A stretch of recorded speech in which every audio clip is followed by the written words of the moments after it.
The story of Adidas and Puma, two of the world's biggest sports brands, is a story filled with personal conflict, shady political affiliations, and business ingenuity, where a rift between two brothers turned business partners, Adolf and Rudolf Dassler, would change the world of sportswear forever. But we are getting ahead of ourselves. First, we must trace the story back to the small German town Herzogenaurach in the year 1918. Following the end of the First World War, Adolf Dassler, nicknamed Addy, the younger of the two brothers, was determined to start a shoe repairing business. However, the harsh realities of post-war Germany meant there was no reliable supply for material for production or credit to obtain factory equipment, meaning Dassler resorted to scavenging army debris for materials and modifying equipment to mechanize production in the absence of electricity. Despite his initial focus being shoe repair, this was quickly replaced by producing specialized sportswear, which saw him experimenting with unorthodox materials such as shark skin and kangaroo leather to produce sturdy but lightweight footwear. This work carried on into the 1920s, and it is here where Adolf's older brother, Rudolf, joined his firm, beginning their working relationship where they established the Dassler Brothers shoe factory on the 1st of July 1924. Adi Dassler remained the inventive force behind the shoes, focusing on improving athletic performance, while Rudolf, with his charismatic personality, took charge of sales and marketing. Their collaboration proved successful, and Adi's experimental work attracted the attention of former German Olympian Josef Weitzer, who, upon seeing the Dassler's innovations in sportwear technology, became somewhat of a consultant for them and gave them crucial access to both German and foreign athletes. This boosted the company's status in the sporting world, but their huge breakthrough came during the historically famous 1936 Berlin Olympics, when American sprinter Jesse Owens, wearing Dassler shoes, won 4 gold medals, bringing international attention to the Dassler brand. This success catapulted their company into the global spotlight, making their shoes highly sought after by athletes around the world. Whilst it was success and glory for the Dassler brothers, their political affiliations during this period have been scrutinized in recent decades. As the Nazi Party rose to power in Germany during the 1930s, both Adi and Rudolf joined the party, a common move among business owners seeking favor and protection under the regime.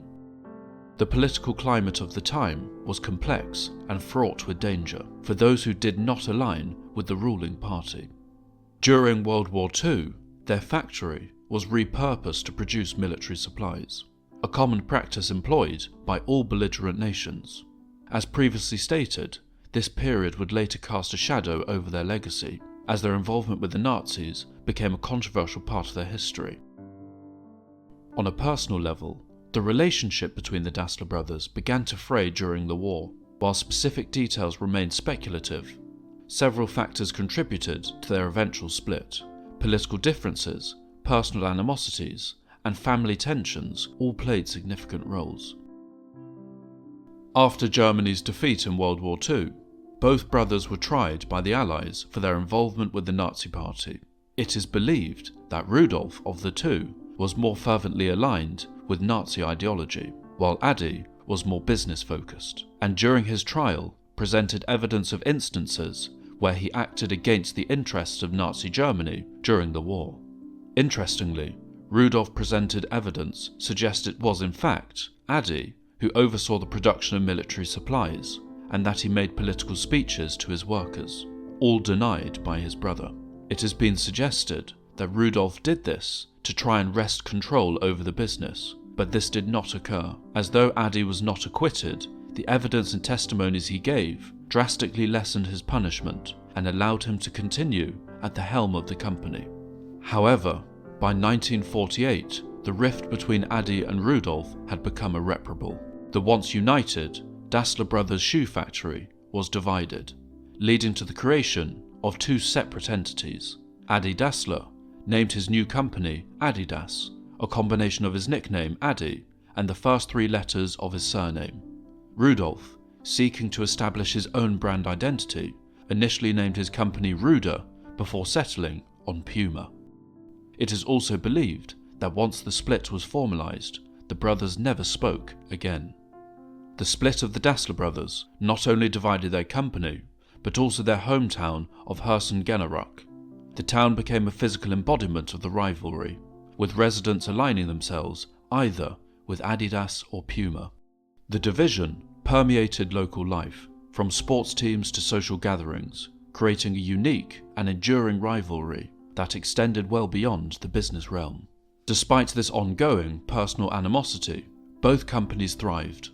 Adi Dassler's Adidas focused on innovation, developing new technologies and designs that revolutionized athletic footwear. Adidas introduced the first screw-in studs for soccer boots, which were used by the West German team in their 1954 World Cup victory, solidifying the brand's reputation for excellence. Puma, under Rudolf's leadership, also made significant strides, becoming known for its stylish and high-performance athletic shoes. Puma's success was bolstered by endorsements from prominent athletes, including soccer legend Pele and sprinter Usain Bolt in more recent years.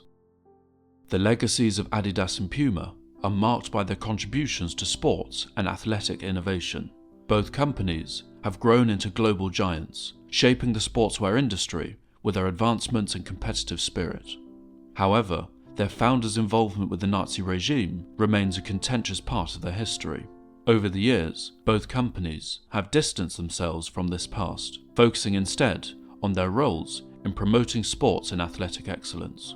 Today, the rivalry between Adidas and Puma continues, albeit in a more business-oriented context. Both brands have expanded their product lines, ventured into fashion and lifestyle segments, and embraced modern marketing strategies to capture global markets. The tale of the Dassler Brothers is a compelling narrative of cooperation, conflict, and competition. From their early days of collaboration to the bitter split that led to the creation of Adidas and Puma, the Dassler story is a unique chapter in the history of sportswear.